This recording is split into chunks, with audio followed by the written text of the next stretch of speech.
Every organization wants to connect their people to their purpose, so they always stay motivated to perform at their best. Yet traditional performance management often leaves employees disconnected and disengaged. How can you empower and engage your people to drive bigger business impact? With SAP SuccessFactors Performance and Goals, you can ignite passion and performance by providing employees the ongoing guidance and direction they need. You can easily set employee goals and align them with team and company objectives by creating goals with the SMART Goal Wizard, cascading goals, and ensuring goal-linked activities stay on track throughout the year, so you can keep your workforce constantly focused on the right business objectives. Provide employees ongoing direction to continuously improve their performance through facilitating informal check-ins that increase managers' visibility into goal progress and achievements, and fostering simple feedback and coaching at any time so employees get the guidance they need when they need it. Engage employees with meaningful performance evaluations by conducting formal assessments that ensure fairness, accuracy, and legal compliance. Pulling in employee achievements and feedback. Also, visually comparing your team's performance based on competencies, so you can effectively evaluate and reward their contributions. Ensure objective decisions are made when identifying top performers by providing managers with a balanced view of their team's performance and presenting visual and intuitive employee comparisons that are free of unconscious bias, so you can simplify rating and pay decisions. With SAP SuccessFactors Performance and Goals, you can support any performance approach based on your unique culture. And when used with the entire SAP SuccessFactors HCM suite and other SAP solutions for the intelligent enterprise, you transform workforce experiences and deliver better business results.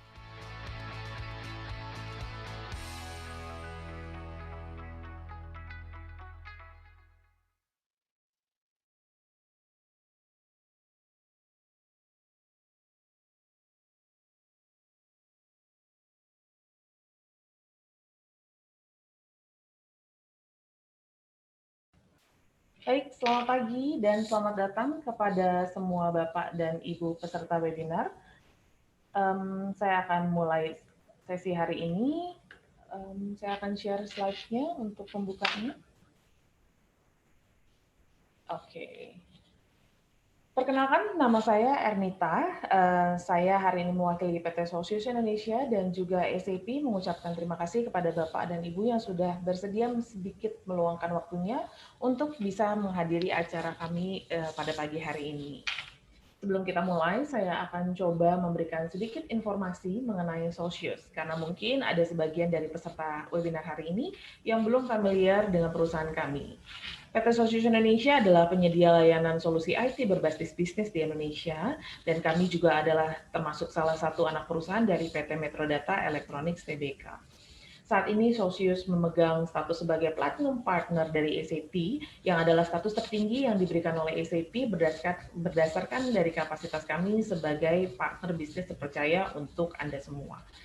Sosius juga merupakan bagian dari United VARs, yaitu aliansi terbesar untuk SAP partner secara global, dan dengan bergabung di aliansi United VARs ini memungkinkan kami untuk bisa bekerja sama dengan berbagai partner SAP lain di seluruh dunia. Untuk informasi lebih lengkap mengenai portfolio bisnis kami, Anda bisa langsung mengunjungi website kami di www.sosius.co.id, di mana Anda juga bisa mendapatkan berbagai informasi di bidang bisnis solution lain. Dan juga kami memiliki berbagai penawaran menarik dari solusi kami yang lain. Berikut adalah agenda webinar kita di pagi hari ini, dan dalam sesi ini kami akan berbagi informasi tentang pentingnya people management di era new normal ini, di mana saat ini people itu sendiri bisa menjadi salah satu tantangan yang terjadi untuk setiap perusahaan. Dan pastinya selain memberikan informasi, kami juga akan memberikan masukan bagaimana kami bisa membantu perusahaan Anda untuk bisa beradaptasi dengan standar new normal dalam hal people management. Lebih spesifiknya dalam sesi hari ini adalah managing employees, goals, and performance. Apabila ada pertanyaan sehubungan dengan presentasi yang dibawakan, mohon Bapak dan Ibu bisa langsung menuliskan pertanyaannya di kolom Q&A yang ada di bawah tampilan layar presentasi saat ini. Kami akan mencoba menjawab pertanyaan Bapak dan Ibu selama sesi berlangsung, namun apabila masih nanti ada waktu yang tersisa setelah presentasi selesai dibawakan, kami juga akan membuka sesi live Q&A untuk menjawab pertanyaan yang mungkin masih belum sempat terjawab via Q&A box. Di sesi terakhir, kami juga akan memberikan online feedback form yang linknya akan kami share di akhir sesi nanti. Kami mohon partisipasi Bapak dan Ibu untuk mengisi online feedback form tersebut yang akan berfungsi sebagai referensi kami mengenai langkah selanjutnya yang bisa kami lakukan untuk membantu perusahaan Anda dalam memahami solusi fast and goal performance ini. Kami juga akan memberikan electronic voucher untuk Bapak dan Ibu yang sudah mengisi feedback form tersebut. Sesi webinar hari ini akan dibawakan oleh Bapak Berhard Saragi. Next slide. Sesi webinar hari ini akan dibawakan oleh Bapak Berhard Saragi selaku Consulting Manager di Socios Indonesia. Beliau juga adalah subject matter expert kami, terutama untuk solusi human capital management. Baik, demikian sedikit pembuka dari saya. Webinar akan langsung kita mulai. Untuk mempersingkat waktu, silakan kepada Bapak Berhard Saragi untuk bisa langsung memulai sesi presentasi. Thank you, Nita. Iya. Oke, saya coba share screen saya dulu ya, Bapak Ibu. Silakan, Pak.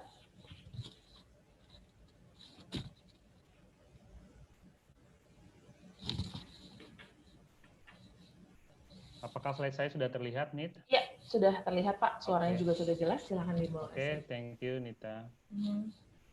Oke, selamat siang, Bapak-Bapak sekalian, Bapak Ibu sekalian. Perkenalkan, nama saya Berhard Saragi, saya Consulting Manager untuk Human Capital Solution di PT Soltius Indonesia.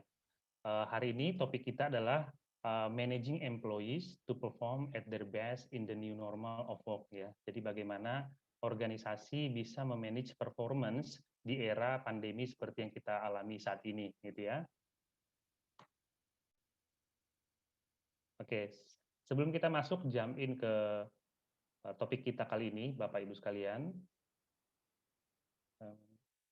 Oke, saya coba jelaskan secara singkat apa SAP Success Factor gitu ya, yang nanti akan coba kita bahas ya. Jadi SAP Success Factor itu adalah cloud system teknologi terbaru dari SAP untuk Human Capital Solution. Ada 3 bagian di sini yang mau saya highlight. Yang pertama itu adalah Core HR, di mana di sini ini adalah fungsi dari HR untuk memanage data-data karyawan gitu ya, organisasi, benefit, time, ataupun payroll ya. Ini adalah administrative function yang seharusnya sudah settle di dalam organisasi gitu ya. Ya, second part-nya itu adalah talent management. Mungkin banyak teman-teman HR ataupun di organisasi menyebutnya sebagai strategic function gitu ya. Mulai dari recruiting, onboarding, learning, goal performance, compensation, succession and development gitu ya. Strategic function di sini maksudnya ini akan sangat membantu organisasi ketika ingin berkompetisi di pasar gitu ya. Let's say misalkan ada organisasi ingin expand di satu daerah gitu. Kalau misalkan organisasi tersebut tidak bisa attract the best talent untuk join di company-nya, mungkin tadi strategi di daerah itu nggak bisa dieksekusi gitu ya. Atau misalkan Bapak Ibu saat ini punya karyawan di perusahaan, tapi mungkin belum sesuai dengan ekspektasi organisasi gitu ya. Nah, mungkin kalau kita tidak memiliki capability misalkan untuk mengembangkan karyawan gitu ya, untuk bisa sesuai dengan ekspektasi, ada saja mungkin nanti strategi-strategi di dalam perusahaan yang tidak bisa dilakukan. Kira-kira seperti itu. Nah, on top of that, Bapak Ibu, ini ada yang namanya people analytics. Kalau kita lihat di sini, dia membawahi seluruh modul gitu ya.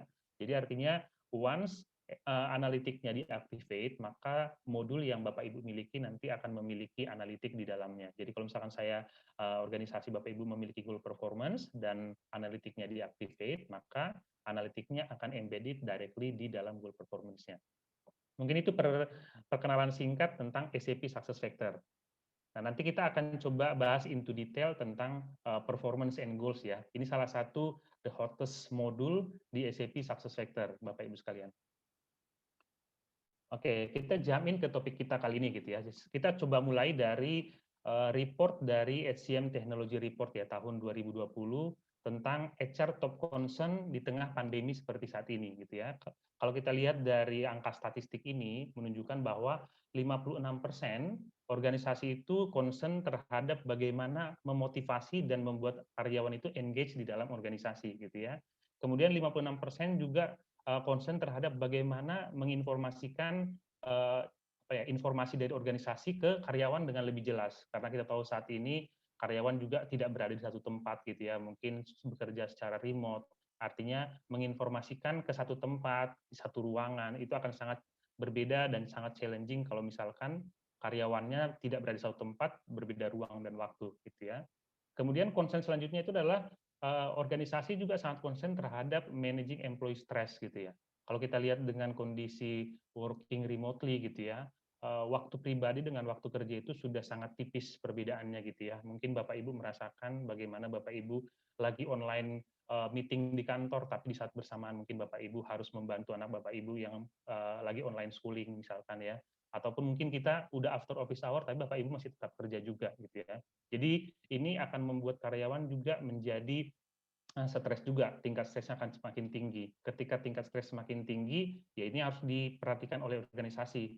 Jangan-jangan nanti produktivitasnya juga bisa terganggu, gitu ya. Dan 40% organisasi juga sangat concern bagaimana organisasi ini bisa memprovide teknologi yang cukup, yang tepat, gitu ya, untuk mengenable organisasi agar karyawannya tetap bisa produktif, even mereka nggak face to face, even mereka nggak di satu tempat, gitu ya, untuk yang working remotely tadi. Nah, ini mungkin tipikal traditional performance management Bapak Ibu sekalian, di mana kita misalkan melakukan yang namanya goal di awal ya, goal setting apa target-target di dalam organisasi, dan pada akhir periode mungkin kita akan melakukan evaluasi gitu ya, apakah di tengah tahun, apakah di akhir tahun gitu ya. Nah, biasanya tipikalnya itu sangat statis gitu ya. Ketika udah di ujung kita lakukan penilaian dan sangat rear view mirror, artinya kita sangat bergantung kepada yang sudah lewat gitu ya. Padahal harusnya di dalam kita mencapai target, kita harus memberikan effort yang cukup untuk bagaimana caranya kita bisa mencapai yang di depannya kita gitu. Kemudian one size fits all gitu ya. Kurang fleksibel gitu ya. Jadi performance ketika ada perubahan ataupun perubahan secara structure di dalam organisasi, organisasinya tidak terlalu adaptif untuk align dengan performance-nya. Dan terkadang juga di traditional performance itu mereka sangat reaktif gitu ya. Ketika misalkan kita di ujung periode tetapi kita ingin melakukan perbaikan, it's too late gitu ya. Sudah terlalu terlambat sehingga ketika ada perbaikan pun perbaikan itu sudah tidak bisa dilakukan. Paling untuk next performance-nya paling yang bisa kita lakukan. Dan tipikalnya juga masih normalnya dari atasan ke bawah gitu ya. Itu biasanya traditional performance yang banyak dilakukan di banyak organisasi. Nah, sehingga dengan kekurangan atau ketiadaannya dialog tadi yang di tengah-tengah tadi, Bapak Ibu sekalian, itu juga membuat karyawan di dalam organisasi itu juga jadi disengage gitu ya, kurang engagement-nya di dalam bisnis. Nah, kalau kita lihat dari studi yang dilakukan oleh Harvard Business Review ya, oleh Teresa Mobile and Glenn gitu ya, ini menunjukkan bahwa ada korelasi antara engagement dengan performance, Bapak Ibu sekalian. Kalau kita lihat di sini, 75% dari responden itu menyampaikan bahwa high engagement itu akan drive high performance. Jadi itu juga akan meningkatkan performance di dalam bisnis gitu ya. Dan 69% menyatakan bahwa organisasi itu tidak bisa mengimprove performance-nya kalau mereka juga tidak mengimprove engagement-nya. Nah, jadi kalau kita lihat dari sini tuh ada korelasi yang dua arah gitu ya. Engagement akan mengenable performance dan di sisi yang lain performance itu juga akan meningkatkan juga engagement di dalam bisnis. Jadi mungkin Bapak Ibu mungkin bisa berkaca di organisasinya saat ini. Kalau misalkan organisasi Bapak Ibu ingin meningkatkan performance, lihatlah engagement di dalam bisnis Anda sekalian gitu ya. Apalagi dengan kondisi pandemi seperti saat ini. Apakah engagement-nya makin jauh menurun atau makin baik? Nah, itu nanti yang mungkin coba kita bahas lebih lanjut gitu ya. Nah, inilah yang tipikal harusnya performance management yang perlu kita absorb di kondisi seperti saat ini, Bapak Ibu sekalian. Di mana harusnya ketika kita memiliki yang namanya ini ya, goal setting di awal tahun mungkin ya, harusnya kita selanjutnya harus melakukan alignment. Alignment itu artinya goals dari organisasi harus bisa di-align sampai dengan goals-nya karyawan gitu ya. Mungkin nanti setelah kita udah ada alignment-nya, pastinya karyawan harus melakukan aktivitas untuk bisa achieve itu gitu ya. Jadi activity-nya juga tercatat ya. Kemudian nanti ada visibility antara employee dengan bawahannya gitu ya. Mungkin ketika manajer merasa oh ini perlu diberikan feedback, kita bisa memberikan feedback gitu ya. Artinya nanti tujuannya apa? Biar karyawan tadi bisa kembali on the right track dan dia bisa achieve goals-nya dia gitu ya. Mungkin di tengah-tengah, mungkin nanti ketika karyawan sudah melakukan aktivitinya, dia mungkin mendapatkan achievement. Nah, achievement itu juga harus kita tracking seluruhnya gitu, Bapak Ibu sekalian. Bayangkan kalau misalkan ada tim Anda yang sangat perform banget gitu ya. Mungkin di tengah-tengah mungkin kita juga bisa memberikan reward gitu ya, sehingga reward ini akan memotivasi karyawan untuk berbuat lebih, untuk melakukan performance-nya lebih baik lagi gitu ya. Ketika dia melakukan performance yang baik kan pada akhirnya itu akan mendukung objektif dari bisnis itu sendiri gitu ya. Inilah cycle yang harus dilakukan day to day sampai nanti kita melakukan performance di ujung periodenya gitu. Itulah yang mungkin tipikal performance yang akan engage untuk continuous engagement-nya. Nah, kalau kita lihat artinya dari picture tadi gitu ya, bahwa tujuan bisnis itu sebenarnya bisa dicapai oleh siapa gitu ya. Pasti oleh orang-orang yang ada dalam organisasi itu, Bapak Ibu sekalian. Artinya bisnis objektif yang sebagus apapun ya, kalau misalkan tidak ada yang mengeksekusi, it remains nothing gitu ya. Jadi bisa kita katakan kesuksesan organisasi itu ada di tangan aset yang paling berharga di organisasi itu, yaitu Bapak Ibu sekalian gitu ya, yaitu people di dalam organisasi itu gitu ya. Nah, bagaimana kita memanage ini ya, memanage performance di new normal saat ini ya. Bentar, ini saya coba.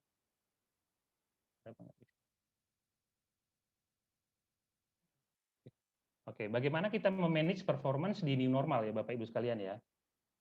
Nah, ini yang pertama yang paling krusial dan yang paling kritikal pertama itu adalah bagaimana organisasi bisa menerjemahkan visi dari organisasi untuk ditranslate menjadi measurable goals gitu ya. Karena nanti goals-goals itulah nanti yang harus dicapai gitu ya.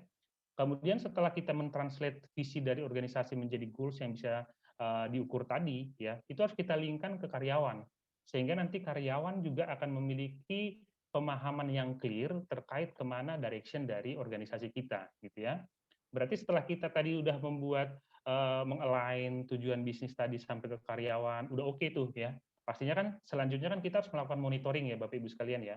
Dan dalam monitoring ini kita harus mendapatkan clear visibility tentang apa yang dilakukan oleh seluruh karyawan gitu ya. Apakah related dengan goals-nya, apakah sudah sampai di mana, apakah mungkin ada yang masih perlu bantuan gitu ya. Jadi enggak kita juga bisa memberikan timely guidance gitu ya. Mungkin feedback, mungkin coaching dan seterusnya biar tadi karyawan-karyawan tadi bisa mengachieve goals-nya yang sebenarnya goals itu juga related dengan goals-nya bisnis gitu ya.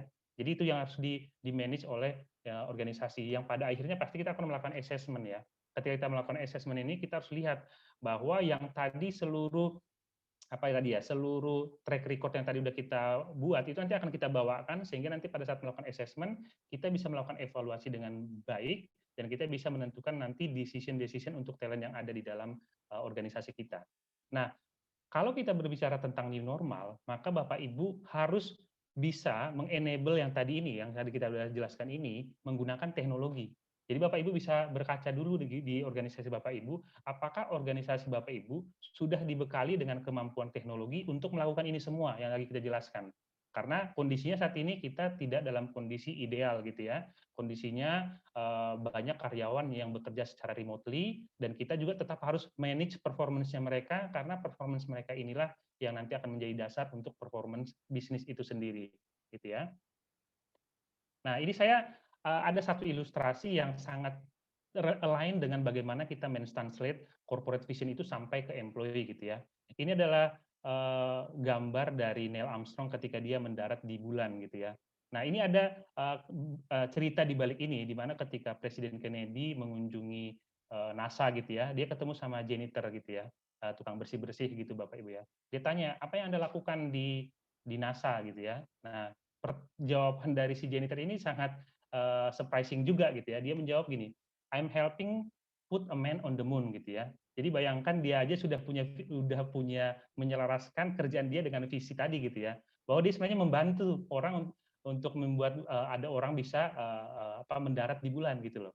ya. Jadi mungkin kerjanya hanya kita bilang, ah dia kan cuma bersih-bersih gitu ya, mungkin cuma bersihin meja, buatin rapi dan seterusnya gitu. Tapi bisa dibayangkan mungkin kalau meja si engineer tadi mungkin berantakan gitu ya, bau segala macam, mungkin aja yang sekarang kita lihat ini nggak akan terjadi gitu ya. Mungkin engineer-nya pun tidak bisa memberikan pekerjaan yang terbaiknya, sehingga mungkin kita tidak akan melihat Neil Armstrong pernah mendarat di bulan gitu ya. Ini contoh yang baik bagaimana ketika visi dari organisasi itu sangat clear, sehingga even sampai orang yang terbawah pun dia bisa memahami dengan jelas apa tujuan bisnis itu. Nah, itu yang mungkin Bapak Ibu perlu berkaca juga di dalam organisasi, apakah organisasi kita sudah mentranslate visi bisnis tadi sampai nanti ke karyawan gitu ya. Kemudian yang menjadi poin yang sangat krusial juga, yang sangat memakan hampir 80% aktivitas Bapak Ibu adalah pada saat melakukan tracking progress. Tadi kita misalkan sudah memiliki goals yang sangat baik gitu ya, sudah ada alignment dengan bisnis, it's one thing gitu ya. Sekarang kan pekerjaannya ya kita harus kerja untuk mencapai itu gitu ya. Nah, bagaimana caranya? Ya pastinya disinilah sebenarnya 80% effort itu harus kita lakukan. Contohnya kita harus melakukan aktivitas apa, aktivitas ini apakah related dengan goal apa tidak? Kalau tidak, artinya ini juga ada something wrong gitu ya. Kenapa kita harusnya kalau misalkan bisnisnya mau ke kanan, ya jangan kita ke kiri. Harusnya selalu align gitu ya. Kemudian mungkin nanti harus ada ongoing meeting gitu ya. Mungkin kita nggak harus seperti ini meetingnya face to face. Dengan kondisi new normal ini, organisasi harus mengenable bagaimana komunikasi bisa dilakukan tetap walaupun dengan tidak tatap muka gitu ya. Mungkin dengan kayak Zoom meeting seperti ini, mungkin pakai Teams dan seterusnya gitu ya. Artinya akan selalu ada komunikasi dua arah.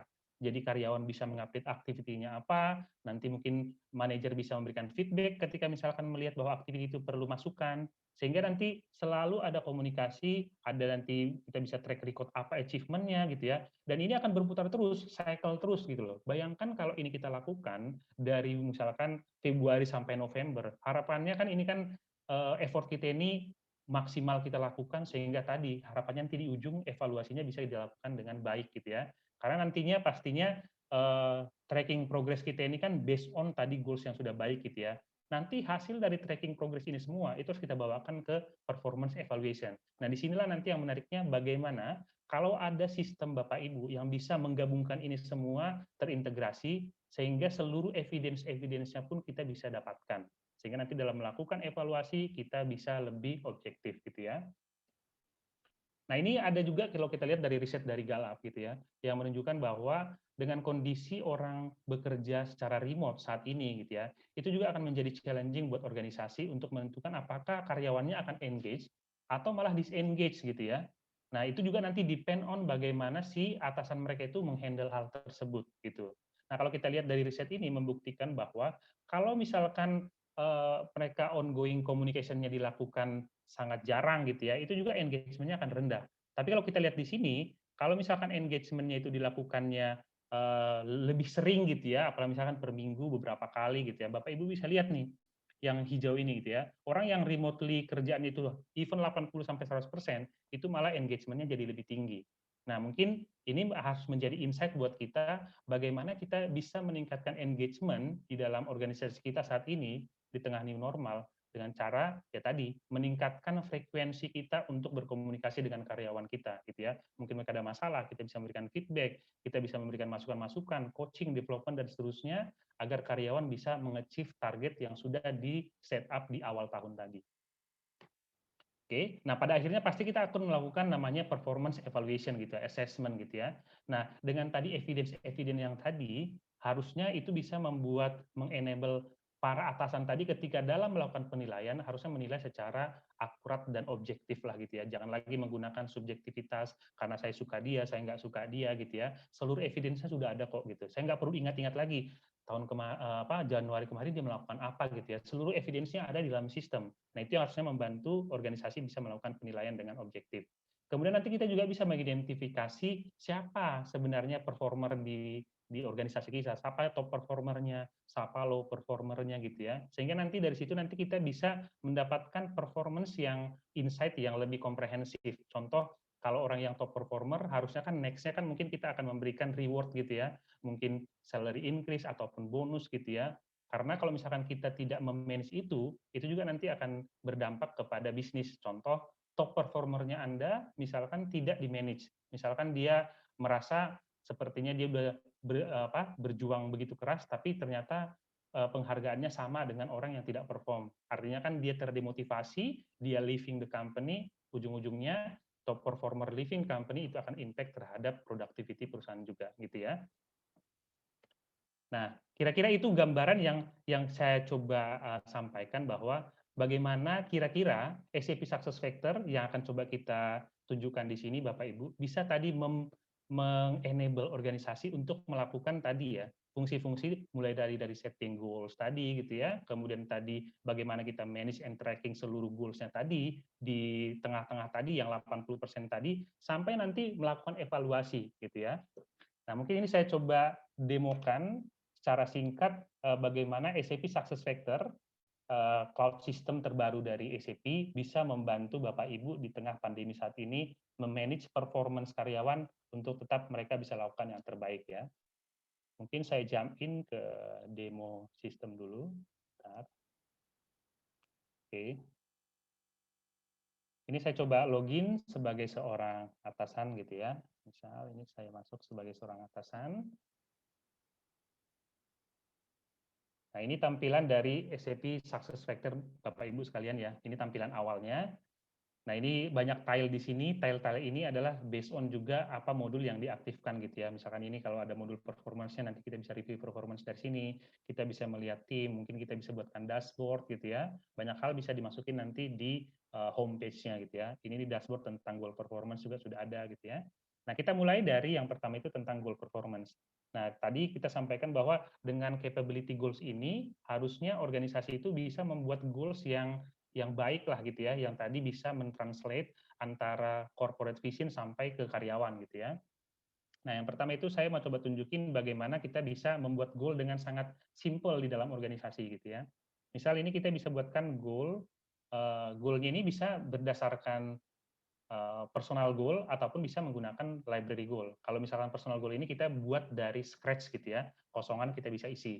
Kemudian kalau library goal artinya kita memilih dari goal yang sudah di-define oleh perusahaan atau organisasi. Contoh misalkan ini ada contoh di sini dari library goal misalkan udah dibuat untuk setiap function. Saya misalkan coba contoh ambil goals dari teman-teman HR misalkan ya sebagai contoh. Misalkan ini saya ambil ada satu goals yang sudah ada di sistem, kemudian saya coba pilih. Nah, di sini saya tinggal ubah, misalkan achieve misalkan 6% dari reduction apa, mungkin kalau secara angka uangnya misalkan $4.000 gitu ya, kapan nanti goals itu harus dilakukan, nah nanti statusnya nanti saya bisa tracking gitu ya, apakah masih on track, behind, completed, dan seterusnya. Nanti ini complete persennya nanti akan kita isi berdasarkan nanti waktu kita melakukan tracking progress gitu ya. Kemudian juga nanti di sini ada yang namanya kita bisa menambah goal itu secara wizard gitu ya. Namanya goal wizard ini bagaimana organisasi bisa di-enable untuk membuat smart goals gitu ya. Kalau smart itu artinya goals yang spesifik, measurable, attainable atau achievable bisa di-achieve gitu ya, relevan dan juga time bound gitu ya. Nah, kalau misalnya kita coba misalkan buat juga ya, misalkan create something gitu. Nah, ini juga nanti sistemnya langsung akan memberikan suggestion based on tadi ya library yang dipunyai oleh organisasi gitu ya. Ini tinggal kita pilih aja, misalkan saya mau pilih ini ada satu goals, kemudian dia tanya nih, apakah ini measurable-nya apa gitu ya. Oh ini training evaluation-nya nanti terimplementasi, itulah dasar ukuran nanti goals ini gitu. Kemudian pertanyaannya apakah ini bisa di-achieve apa enggak sih gitu loh. Kalau kita bilang bisa, oke, artinya masih memenuhi smart goal tadi gitu ya. Karena kalau kita bilang tidak, artinya kita memberikan goals yang tidak bisa dicapai itu juga kan kurang baik ya, Bapak Ibu ya. Terus kemudian relevan nggak ini dengan tujuan bisnis gitu ya? Kalau relevan berarti masih oke. Kemudian time bound-nya, ini maksudnya kapan ini harus dicapai. Karena kalau misalnya tidak ada rentang waktu, kita juga nggak tahu ini kapan harus dikerjain kan gitu ya. Nah itu misalkan kalau pembuatan goals. Nah ketika tadi sudah di-align, kita mau lihat bagaimana nanti bentuknya di sistem ketika sudah ada alignment. Ini saya coba ambil contoh yang sudah ada alignment-nya, nanti bentuknya seperti ini ya, bentar ya. Oke, nah ini contoh kalau misalkan sudah ada alignment Bapak Ibu sekalian. Jadi ini ada seorang manajer di mana dia punya goals ya, forecasting of future cost misalkan ya. Kalau di sini kita lihat dia masih behind gitu ya. Ternyata goals ini sudah diturunkan ke bawahannya dia. Kita bisa lihat di sini, oh ini ada karyawan-karyawan yang sudah juga di-align terhadap goals tadi. Nah, bayangkan Bapak Ibu sebagai seorang manajer bisa melihat langsung jump in ke orang yang perlu bantuan gitu loh. Oh ternyata ini si James Klein, dia masih behind, kenapa kan gitu ya. Nah inilah dengan sistem ini Bapak Ibu bisa memiliki visibility yang jelas tadi gitu ya, bahwa kalau misalkan James Klein tidak di-manage oleh si atasan tadi, sebenarnya pada akhirnya tujuan dia juga yang nggak tercapai. Mungkin nanti tujuan atasannya juga yang nggak tercapai dan sampai nanti ke bisnis. Jadi selalu ada keterkaitan antara yang dikerjakan oleh karyawan sampai dari tujuan bisnisnya, kira-kira gitu ya. Kemudian kalau misalkan dia ingin meng-align juga sangat gampang gitu ya. Dia tinggal cascade misalkan, dia bisa meng-cascade ke bawahannya dia. Mungkin ini ada bawahannya, dia bisa masukin, even ke yang dotted line-nya. Mungkin ada aja karyawan yang mungkin ada garis koordinasi ke manajer tersebut, karena mungkin lagi ada project bersama gitu ya. Kita juga bisa meng-align goals-nya kita itu ke goals-nya si karyawan yang dotted line-nya kita gitu ya. Dan mungkin even kita bisa cari orang lain yang mungkin di luar departemennya kita untuk bisa di-align gitu ya. Jadi cross departemen pun, cross function pun itu masih bisa di-alignment. Oke.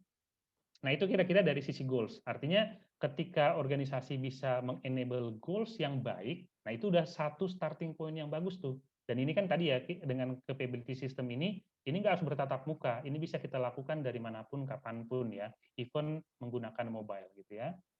Kemudian, ini tadi yang kita sampaikan. Next-nya itu adalah tentang tadi ya, monitoring and tracking. Nah, ini yang sebenarnya kalau di SAP SuccessFactors dinamakan menjadi continuous performance. Inilah yang tadi yang kita sampaikan sebagai game changer di dalam performance management itu sendiri. Karena tadi Bapak Ibu sekalian, 80% effort kita itu ada di sini sebenarnya.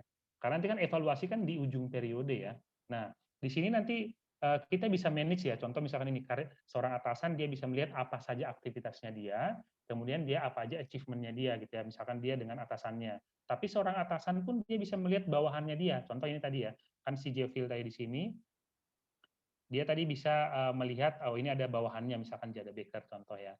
Nah, kalau kita lihat di sini, aktivitinya pun dia sudah dibuat dalam bentuk Kanban board ya Bapak Ibu ya. Jadi kita lebih gampang untuk melihat status dari seluruh aktiviti karyawannya kita. Jadi contoh ini misalkan, oh seorang atasan tadi dia ngelihat Jada Baker, oh ini statusnya udah komplit, oh ini ada activity yang sangat high statusnya, nah dia bisa pantau tuh misalkan, ini ada yang medium, ada yang low, mungkin ada yang pause ataupun cancel, bisa dilihat dari Kanban board-nya gitu ya.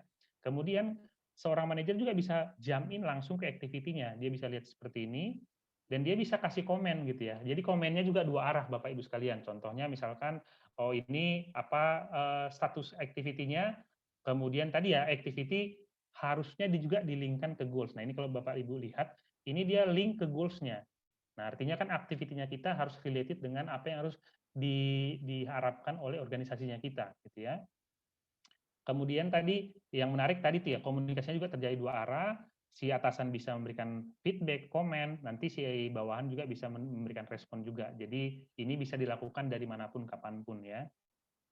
Kemudian even mungkin si atasan juga bisa meminta feedback. Jadi ketika ada satu activity karyawan, atasan juga bisa minta feedback dari orang lain, nggak harus dari anaknya, karena kan dari anaknya bisa aja dia memberikan jawaban apa, tapi seorang atasan juga bisa minta feedback dari orang lain. Mungkin teman sekerja dari si bawahan kita ini gitu ya. Kalau kita bisa pilih misalkan ini siapa orangnya yang mau kita mintain apa namanya itu feedbacknya, dan kita bisa tulis apa yang mau kita minta dari dia, misalkan apa yang baik, apa yang perlu diimprove mungkin ya. Itu dengan simple banget kita bisa ubah mungkin pertanyaannya spesifik dengan apa yang kita butuhkan gitu ya. Itu sangat-sangat gampang dilakukan dalam sistem. Oke. Kemudian ketika activity itu sudah kita lakukan, pastinya kan tadi ya, ada mungkin pencapaian yang sudah dilakukan oleh karyawan. Dia udah kerja keras, tiba-tiba di minggu keberapa dia berhasil tuh misalkan mendapatkan sesuatu gitu ya. Nah, itu juga misalkan kita bisa put itu misalkan ini saya ini ya, saya tinggal drag aja nih dari satu status ini misalkan ke complete gitu ya. Tinggal ini tinggal drag ke posisi complete. Nah, sistemnya nanya, ini Anda mau mark sebagai achievement apa enggak gitu ya. Kalau kita bilang yes, maka yang tadinya pekerjaan yang sudah ada itu akan menjadi achievement. Nah, achievement inilah nanti yang bisa kita gunakan, bisa kita bawa juga nanti ke level performance ya. Nah, yang menarik juga Bapak Ibu sekalian, tadi kan kita kan sistem ini bisa mengenable ya tadi ya ongoing communication tadi ya. Even kita juga bisa membuat start meeting ya. Jadi meetingnya ini nggak harus tadi ya ketemu tatap muka, tapi bisa juga secara virtual gitu ya. Misalkan ini antara bawahan sama atasan akan melakukan meeting, Dan kita bisa put tuh apa kira-kira diskusi yang perlu kita bahas. Karena gini ya Bapak Ibu ya, kita mungkin punya di pikiran kita saat ini, saya mau bahas ini dengan atasan saya gitu ya. Tapi ketika ketemu, kita lupa gitu. Karena kita nggak bisa ingat seluruhnya apa yang mungkin mau kita bicarakan gitu ya. Tapi dengan sistem ini, Bapak Ibu bisa put tuh note-nya gitu ya. Nanti saya mau discuss tentang visit customer dan seterusnya gitu ya. Sehingga nanti ketika kita berdiskusi, kalau misalnya sudah oke, ini tinggal kita klik aja. Nah ini sudah ada tanda coret gitu ya, udah done berarti gitu ya. Jadi diskusinya jangan ada yang miss lagi, karena sistemnya sudah sangat membantu gitu ya. Kemudian kita juga tadi bisa ngelihat status dari activity-nya dengan lebih simpel ya, mana yang komplit, mana yang posisinya high, mana yang medium gitu ya. Even kita tadi bisa ngelihat ininya juga bisa masukin nanti note-nya. Jadi note ini hanya bisa dilihat oleh si karyawan yang bersangkutan. Jadi dari sisi karyawan mungkin dia dapat feedback dari atasannya, dia kasih note. Nah ini saya nanti terus follow up ini dan seterusnya. Mungkin dari si atasan mungkin saya harus review nanti anak saya kapan dan seterusnya. Jadi nanti note-note itu juga akan membantu apa poin-poin mereka yang diskusikan, apa yang mereka harus lakukan, dan seterusnya gitu ya. Sistem ini yang tadi yang saya bilang, ini benar-benar bisa membantu bagaimana si karyawan biar bisa achieve target-target mereka gitu ya. Inilah yang kita bilang bahwa 80% tadi itu ini kerjaannya kita sebenarnya.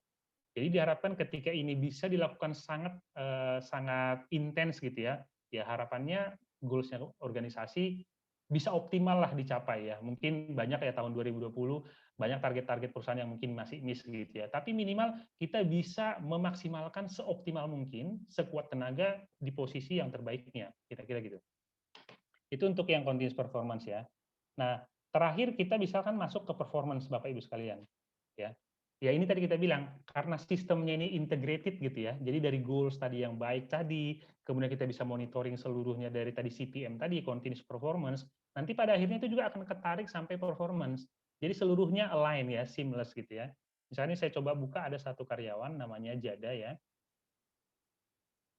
Ini misalnya seorang atasan, ini dalam proses evaluasi lah ya di ujung, mungkin di ujung periode 6 bulan kah atau tahunan gitu ya, itu sangat memungkinkan untuk dilakukan. Nah mungkin dalam performance itu kita tidak hanya menilai goals-nya saja ya, KPI-nya saja, mungkin juga kita akan menilai kompetensi gitu ya. Contoh di contoh ini, goals-nya dinilai 50%, nanti kompetensinya juga 50% gitu ya. Nah kalau kita lihat di sini Bapak Ibu sekalian, nah ini kan ada achievement tadi ya, jadi achievement dari continuous performance tadi itu ditarik juga sampai ke performance-nya. Jadi apa sih yang diharapkan dari sistem ini? Jadi dengan sistem ini mengenable organisasi untuk tetap bisa melakukan penilaian secara objektif karena evidence-nya ada gitu ya. Bayangkan kalau Bapak Ibu tidak dibantu oleh sistem. Apakah Bapak Ibu bisa mengingat apa yang dilakukan oleh anak Bapak Ibu di Januari tahun kemarin contohnya, di bulan Februari, itu masih satu anak. Bayangkan kalau Bapak Ibu punya misalkan 10 anak gitu ya. Wah, itu kan sangat riuh banget ya. Tapi dengan sistem ini, mau Bapak Ibu dilakukannya kapan, seluruh evidence-nya ada, harusnya penilaian tetap dilakukan secara objektif ya. Kemudian yang menarik juga dari performance evaluation di SAP Success Factor gitu ya. Contoh misalkan kita ngomong tentang kompetensi ya Bapak Ibu ya. Terkadang kan ini realita lah ya di yang kita alamin di saat melakukan performance evaluasi gitu ya. Kita ketika mau memberikan feedback, kadang kan kita juga ngarang gitu ya, ini apa harus saya tulis gitu ya. Terkadang juga kosongan gitu loh. Nah, dengan sistem ini kita juga bisa di-enable untuk memberikan meaningful feedback gitu ya. Contoh saya misalkan ingin memberikan penilaian kepada tim saya misalkan tentang working safely gitu ya.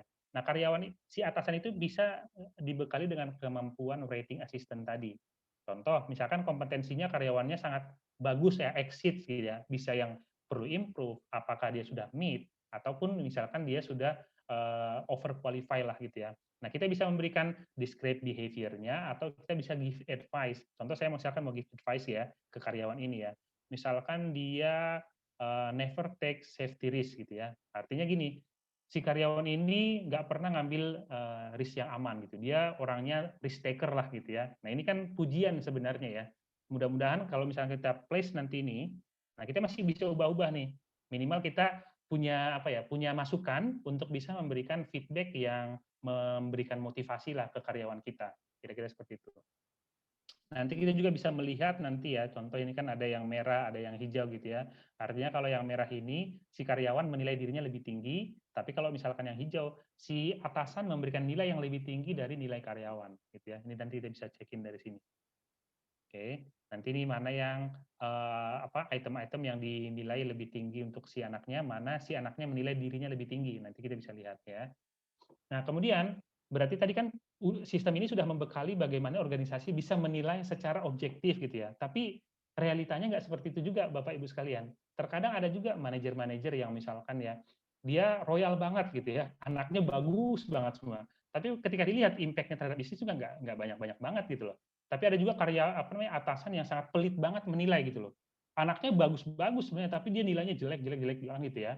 Nah, itulah harusnya si organisasi juga harus dibekali yang namanya kemampuan untuk mengkalibrasi. Nah, di sistem ini sudah dibekali juga dengan kemampuan calibration tadi. Jadi dengan kemampuan calibration ini, Bapak Ibu sekalian, penilaian-penilaian dari manajer tadi itu bisa kita kalibrasi sehingga bisa kita presisikan ke arah yang seharusnya, gitu ya. Nah, biasanya kan di dalam kalibrasi itu kita bisa buatkan guideline-nya ya. Guideline-nya ini misalkan based on kurva normal lah gitu ya. Harusnya kan dia bentuknya di tengah itu yang paling gede gitu ya. Nanti yang meet expectation, mungkin yang extraordinary-nya mungkin sedikit di kanan, mungkin kalau untuk yang terburuknya mungkin ya di sebelah kiri sedikit.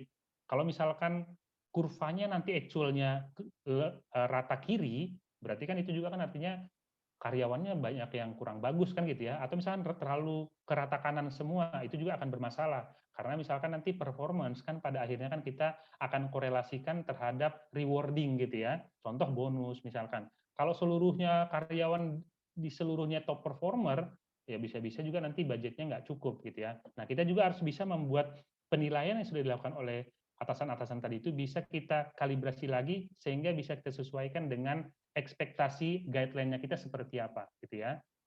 Contoh setelah kita buat guideline-nya, nanti ini kan akan kelihatan ya Bapak Ibu ya, yang biru pekat ini adalah guideline-nya, yang nilai yang biru muda itu actual-nya. Nah, kalau kita lihat di sini kan, ini masih ada yang gap-nya ya. Oh, ini actual lebih rendah untuk yang meet expectation gitu ya. Kalau yang need development, ini juga ternyata lebih banyak. Dan mungkin untuk yang extraordinary ini kelebihan nih. Harusnya 3 orang, tapi ini udah ada 8 orang gitu ya. Nah, bagaimana itu nanti bisa dilakukan dikalibrasi? Nah, nanti tampilannya contohnya seperti ini, Bapak Ibu sekalian. Nah, ini contohnya kalibrasi yang tadi ya. Kan kalibrasinya itu kan berarti tadi kan dia kan kayak kurva normal ya, dari bawah kecil, nanti di atasnya gede, sampai nanti ke kanannya extraordinary juga landai lagi gitu ya. Nah, di sini nanti sistemnya itu bisa memberikan guidance. Contoh di sini, untuk yang unsatisfactory itu dia butuh 2 orang lagi, berarti harus ditambahin ke sini, ya. Atau yang di sini, meet expectation-nya harus ditambahin 6 orang lagi ke sini. Itu tadi berdasarkan guideline tadi. Jadi sistemnya juga sudah mengarahkan gitu loh.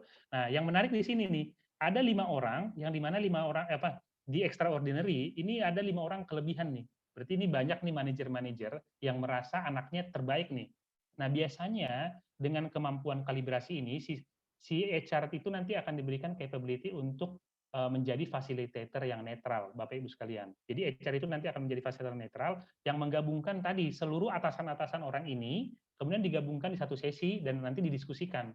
Misalkan orang IT, misalkan IT manajernya merasa anaknya bagus semua, orang finance manager juga merasa anaknya saya paling bagus semua kan gitu ya. Nanti harus ada diskusi, siapa sebenarnya yang terbaik antara anaknya Anda dengan anaknya saya gitu ya. Mungkin yang sana bilang, saya bisa menghasilkan 1000 nih anak saya gitu ya. Nah, mungkin manajer lain bilang, saya bisa 1100 nih anak saya gitu. Nah, artinya untuk atasan yang tadi anaknya menghasilkan 1000 ya dia harus legowo juga bahwa anaknya sebenarnya bukan di extraordinary, ada yang lebih baik dari anaknya dia gitu ya. Dia harus di-move ke mungkin ya outstanding dan seterusnya, mungkin atau meet expectation dan seterusnya. Kira-kira seperti itu. Nah, itulah gunanya tadi si kalibrasi sesi ini. Ada komunikasi untuk tadi mempresisikan ke arah mana sebenarnya penilaian ini akan dilakukan. Nah, kemudian ada juga nanti untuk dikalibrasi itu banyak hal bisa dikalibrasi ya.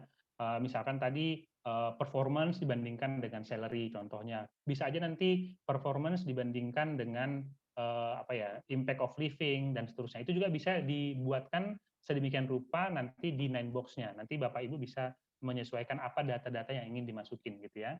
Nah, ini contoh yang menarik juga kalau Bapak Ibu lihat di sini. Yang pertama itu di sini ada yang namanya ini ya, membandingkan nilai performance dengan gaji ya. Kalau kita lihat di sini performance-nya makin ke kanan itu makin bagus.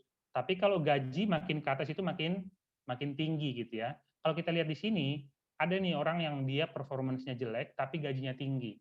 Nah, bisa dibayangkan kalau di organisasi Bapak Ibu, setelah kita lihat nanti mapping-nya, banyak banget orang di sini. Coba. Itu kan berarti kan satu apa ya? Satu early warning system buat organisasi Bapak Ibu untuk to do something gitu loh. Follow action-nya apa? Karena kalau itu dibiarin, performance-nya perusahaan akan terganggu, tapi budgetnya perusahaan pasti akan tergerus. Ya, itu satu sisi. Tapi sisi yang lain, Bapak Ibu bisa lihat di sini. Ada karyawan yang kalau ke sini kan itu kan performance-nya bagus ya. Ini orangnya bagus banget nih berarti. Tapi kalau Bapak Ibu lihat, dia gajinya rendah. Nah, bayangkan gini, top performer ketika dia terdemotivasi and dia leaving the company, jadinya apa sih? Top performer kan pasti akan related dengan productivity perusahaan ya. Productivity perusahaan Bapak Ibu juga yang akan terganggu gitu loh. Nah, ini yang tadi yang kita sampaikan bahwa dengan capability kalibrasi ini, organisasi akan di-enable untuk bisa mengidentify siapa top performernya, siapa yang low performernya, and then what's to do next gitu ya. Apa yang harus dilakukan next-nya? Apakah misalkan top performernya ini nanti harus kita rewarding dong, biar nanti dia tetap semangat, dia bisa improve performance-nya lebih bagus lagi. Ketika dia improve lebih bagus lagi kan pada akhirnya itu kan akan membantu bisnis gitu ya. Atau tadi orang-orang yang di sini tadi, mungkin orang-orang yang low performance tapi gajinya tinggi mau diapain? Apakah mau di-terminate? Apakah mau dimutasi? Apakah perlu dikembangin? Nah, hal-hal seperti ini kan decision-decision yang akan kita ambil berdasarkan tadi identifikasi talent secara komprehensif lah tadi dengan sistem ini. Nah, kira-kira itu demo yang bisa saya sampaikan Bapak Ibu sekalian. Demo singkatnya mungkin saya balik lagi ke slide ya. Nah, di kami di PT Soltius, kami juga sudah memiliki package-nya Bapak Ibu, di mana di Soltius, based on our experience, kami sudah bisa mengimplementasikan yang tadi yang kita jelaskan tadi itu gitu ya, itu dalam 12 minggu maksud saya, kemudian dengan affordable price juga 300 juta ya. Nanti Bapak Ibu bisa scan QR code ini atau mungkin bisa menghubungi Soltius untuk membicarakan ini lebih lanjut gitu ya. Mungkin itu dari saya, Bapak Ibu sekalian, sebelum kita masuk ke Q&A, mungkin saya tutup presentasi saya dengan satu quote dari Presiden Jokowi ya, yang saya rasa ini masih cukup align dengan sistem yang tadi lagi kita bahas, yaitu cloud system ya. Beliau mengatakan seperti ini, saat ini tuh bukan lagi eranya yang besar mengalahkan yang kecil gitu ya, tapi dan bukan yang kuat mengalahkan yang lemah, tetapi yang cepat mengalahkan yang lambat. Nah, itu sangat esensial dengan nilai-nilai dari cloud system. Karena dengan cloud system itu, Bapak Ibu itu sebenarnya just subscribe and then kita dapat menggunakan best practice dari worldwide system seperti yang SAP SuccessFactors ini. Mungkin itu saja dari saya Bapak Ibu sekalian. Terima kasih dan kita masuk ke Q&A. Silakan, Nit. Baik, terima kasih Pak Berhard untuk sesinya. Presentasi yang sangat menarik sehubungan dengan managing performance and goals karyawan, terutama di masa new normal ini ya. Selanjutnya kita akan masuk ke sesi live Q&A. Sudah ada beberapa pertanyaan yang masuk, yaitu saya coba bacain aja ya Pak, jadi Bapak bisa langsung jawab. Pertanyaan pertama dari Bapak Wayan Sudarta ya. Pertanyaannya adalah, apakah hasil performance bisa digunakan untuk bonus atau kenaikan gaji, Pak? Oke. Jadi kalau untuk performance tadi ya, kan performance ini dia adalah integrated talent ya Bapak Ibu sekalian ya. Artinya harusnya performance ini nggak bisa sampai di situ aja. Tadi ya, kalau misalkan performance ini mau kita related dengan bonus, artinya kita harus bisa nanti mengidentify mana-mana yang top performernya kita yang seharusnya mendapatkan bonus yang layak lah kan gitu. Artinya harus ada relasinya. Jangan nanti misalkan yang top performer, low performer dapat bonus yang sama, contoh ya. Mungkin yang tadi top performer juga akan terdemotivasi, ngapain capek-capek, jungkir balik ya, kapan juga nanti bonusnya gitu ya. Nah, kira-kira harusnya itu sangat relevan untuk bisa diintegrasikan dengan reward and compensation, Nita. Betul. Baik, untuk pertanyaan selanjutnya ada dari Bapak Johannes. Untuk sistem ini sendiri, apakah report goal performance-nya sudah tersedia di SF, Pak? Oke, jadi di SAP SuccessFactors secara standar goal reportnya itu dia tidak siapkan. Tapi sebenarnya dengan sistem capability system ini, even Bapak Ibu yang mungkin background-nya HR tanpa punya background IT gitu ya, itu bisa membuatkan report dengan sangat sederhana. Jadi nanti tinggal kita pilih report apa yang mau dikeluarkan, tinggal tik-tik lagi field apa, dan kita bisa generate sendiri. Even kita bisa buatkan chart ataupun dashboard itu tanpa bantuan IT. Bukan maksudnya mengecilkan kerjaan tim IT ya, tapi maksudnya dengan capability system ini, even dengan background yang sangat minim di technical, mereka bisa membuatkan report dengan sederhana. Kira-kira seperti itu. Capability-nya langsung embedded di dalam sistemnya. Oke, baik. Untuk pertanyaan selanjutnya dari Ibu Santi Amalia, apakah memungkinkan untuk membuat kalibrasi lebih dari 3x3, Pak? Oke. Nah, tadi kan kalibrasi kita tunjukin ya. Sebenarnya kan normalnya yang banyak digunakan di perusahaan itu kan 9 box ya, 3x3 gitu ya. 3x3 ini juga sebenarnya kan banyak hal ya. Bisa apa namanya itu nggak cuma 3x3. Tadi kita tunjukin tadi pada saat performance dengan salary kan malah 5x3 gitu ya. Nah, maksimal kalau di kalibrasi di SAP SuccessFactors itu adalah 5x5. Tetapi kalau misalkan Bapak Ibu memilih 5x5, berarti setiap kotak-kotak tadi itu teman-teman harus mendefinisikan apa artinya kan gitu ya. Nah, itu sih dikembalikan lagi senyamannya ataupun sekebutuhan dari organisasi. Oke, berarti kalau ditanya memungkinkan atau tidak, berarti memungkinkan ya Pak, lebih dari 3x3 sampai 5x5 tadi ya? Betul. Oke. Ada 2 pertanyaan lagi, ini yang masih belum dijawab, yaitu pertanyaan dari Ibu Amanda Mega. Kompetensi yang muncul di form performance, apakah ditambahkan secara manual? Oke. Nah, kompetensi tadi kan waktu kita melakukan performance kan performance itu tidak hanya menilai KPI atau goals ya Bapak Ibu sekalian ya, tapi juga bisa menilai kompetensi. Tapi kompetensi yang ada di situ pasti antara satu karyawan dengan karyawan bisa beda-beda. Nah, kenapa bisa beda-beda? Ya tadi berdasarkan functionnya dia. Pasti kompetensinya orang IT staff dengan seorang finance staff pasti kompetensinya bisa beda-beda ya. Mungkin ke sana kompetensinya mungkin accounting base, mungkin yang di sini IT base gitu ya. Nah, kompetensinya itu didatangkan bukan secara manual, tapi diambil dari function masing-masing, job profile-nya. Nanti itu ketarik, artinya nanti gini, ketika kita melakukan evaluasi, kita ingin mengevaluasi apakah kompetensi karyawan ini sudah fit dengan yang diharapkan dari pekerjaannya. Nanti dari situlah nanti akan ada lagi decision lanjutan. Apakah karyawan ini misalkan perlu di-develop, perlu diberikan assignment, perlu diberikan coaching, dan seterusnya. Kalau misalkan kompetensinya yang diharapkan 4, tapi setelah kita nilai cuma nilai 3 misalkan. Kira-kira seperti itu. Oh, oke. Berarti memang tidak bisa ditambahkan secara manual, tapi bisa dari sebelumnya ya Pak, dia ditentukan apa dari saja profile. gitu ya? Iya, itu secara otomatis, jadi tidak secara manual. Baik, oke. Satu pertanyaan terakhir Pak, karena waktunya juga udah agak mepet. Jadi pertanyaan dari Bapak Ahmad Prayoga, apakah rating bisa berbeda antara section di performance form, misalnya antara section goal dan section kompetensi? Oke. Nah, mungkin kalau untuk pertanyaan ini memang saat ini capability di SAP SuccessFactors kan tadi kan ada section mungkin goals, ada section juga kompetensi ya. Memang saat ini dia masih single rating. Jadi kalau misalnya kita menggunakan 1 sampai 5 untuk menilai goals-nya kita, mungkin nanti di kompetensi juga masih menggunakan rating yang sama 1 sampai 5 juga. Jadi belum ada capability misalkan kompetensi cuma 1 3, mungkin yang di sana ABC gitu ya, enggak seperti itu. Masih single rating. Nah, itu. Oh gitu. Yeah. Baiklah. Jadi masih single rating ya untuk menjawab pertanyaan tadi Bapak Ahmad ya gitu. Baik, karena keterbatasan waktu, saya akan tutup sesi Q&A ini sampai di sini dulu. Terima kasih kepada Pak Bernhard yang sudah menjawab pertanyaannya dan juga Bapak Ibu yang sudah memberikan pertanyaan. Semoga jawaban dari kami tadi sudah cukup jelas ya dari pertanyaannya yang diajukan. Namun apabila masih ada pertanyaan lain, Bapak atau Ibu bisa langsung menghubungi kami via email ataupun telepon setelah webinar ini selesai. Kami akan dengan senang hati mungkin mengadakan sesi diskusi lebih lanjut dengan Bapak Ibu maupun dengan timnya yang lain setelah webinar ini selesai. Baik, terima kasih Pak Berhad untuk sesinya. Karena keterbatasan, sampailah kita di penghujung acara siang hari ini. Kita akan masuk ke sesi terakhir, yaitu untuk pengisian feedback form. Saat ini saya sudah share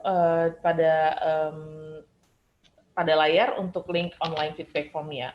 Bapak atau Ibu bisa langsung ketik manual link feedback formnya di browser, desktop maupun mobile, atau bisa juga dengan scan QR code untuk langsung masuk ke halaman online feedback formnya. Saya juga akan share linknya di chat box untuk lebih mempermudah akses Bapak dan Ibu untuk bisa langsung diklik aja.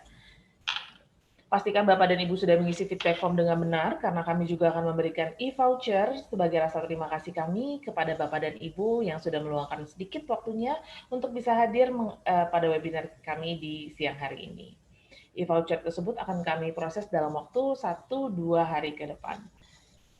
Sekali lagi, saya mewakili PT Sosius Indonesia dan SAP mengucapkan terima kasih atas kehadiran Bapak dan Ibu di siang hari ini. Kami berharap bahwa informasi mengenai solusi fast, full, and performance yang kami bawakan siang hari ini bisa bermanfaat untuk perusahaan Bapak dan Ibu semuanya. Sampai jumpa lagi di sesi webinar Sosius selanjutnya. Selamat siang dan salam sejahtera untuk kita semua.